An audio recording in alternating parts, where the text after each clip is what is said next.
alguma patologia. Justamente o dente que eu queria observar tem a sombra do nariz.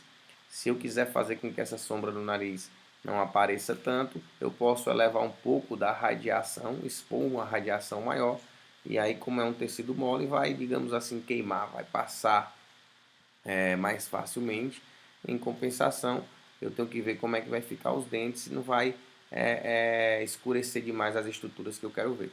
Lembrando que quanto mais eu colocar radiação, mais tempo de radiação na máquina lá que vocês colocaram, mais eu vou ter uma radiografia escura.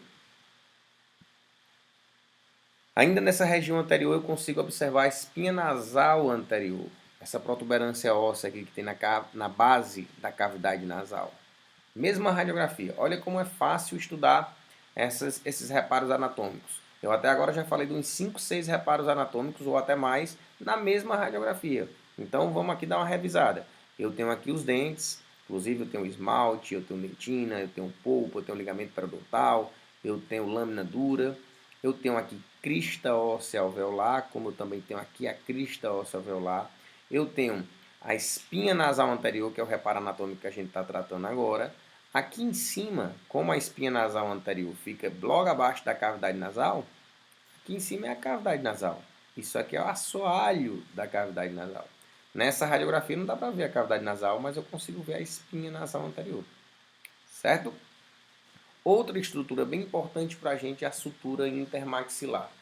Nossas maxilas elas não nascem, a maxila não nasce já unida.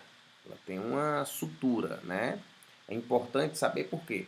Alguns de vocês, por exemplo, já usaram aquele aparelho que chama RAS ou IRAX, que é aquele que você dá uma voltinha no céu da boca, fica dando umas voltas, às vezes dá uma de manhã, tá? E dá uma à noite, né? O que acontece com aquilo ali? Isso ali é um expansor palatino. Ele vai abrir a maxila. A pessoa nasceu com a maxila muito atrésica, com mordida cruzada, menor do que a mandíbula, e eu preciso que ela faça esse movimento. Então eu tenho que usar um aparelho ortopédico e não ortodôntico. Eu tenho que fazer com que um aparelho que estimule o crescimento transverso dessa maxila. Pô, mas essa sutura, ela fica aberta até quanto tempo? Normalmente até 14 anos de idade. Então eu tenho que utilizar esse aparelho na maioria das vezes antes, se eu quiser usar ele para esse propósito. Algumas radiografias a gente consegue visualizar essa sutura bem aberta ainda. Vou voltar aqui, ó. Olha a diferença dessa radiografia, a sutura intermaxilar, isso aqui, ó, radiolúcido que está no meio. Olha a diferença dessa radiografia, dessa sutura intermaxilar, para essa daqui. Então, facilmente eu consigo identificar que provavelmente esse paciente aqui é mais novo que esse, porque a sutura intermaxilar ela ainda permanece aberta. Outro reparo anatômico que a gente consegue observar, bem próximo da sutura intermaxilar, é o forame incisivo.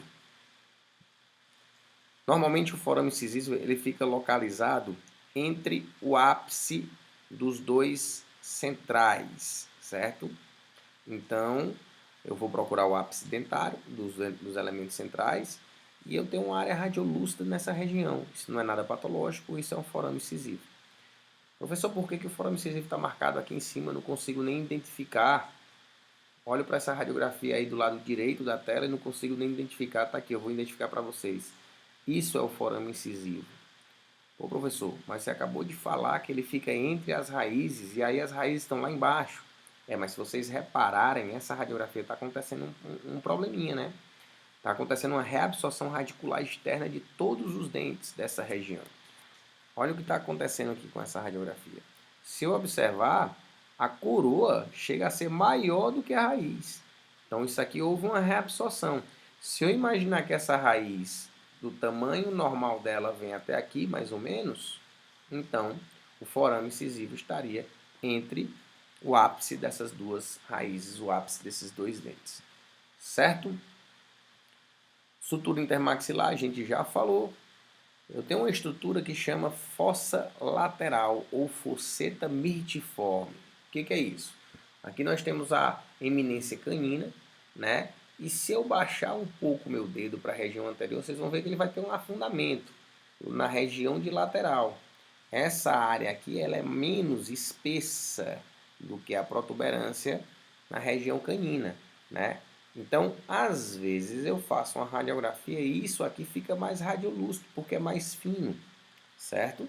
Então, como é que pode se apresentar? Olha, isso pode confundir. Alguns alunos, às vezes, a gente coloca um sombreado aqui, uma marcação e pergunta o que é isso? E aí os alunos vão lá e falam, isso aí é cavidade nasal, porque está na região anterior, estou vendo a sombra do nariz aqui, eu estou vendo a sutura intermaxilar, isso aqui é cavidade nasal. Não é cavidade nasal, isso aqui é a fosseta mirtiforme. A cavidade nasal ela está acima do assoalho da cavidade nasal.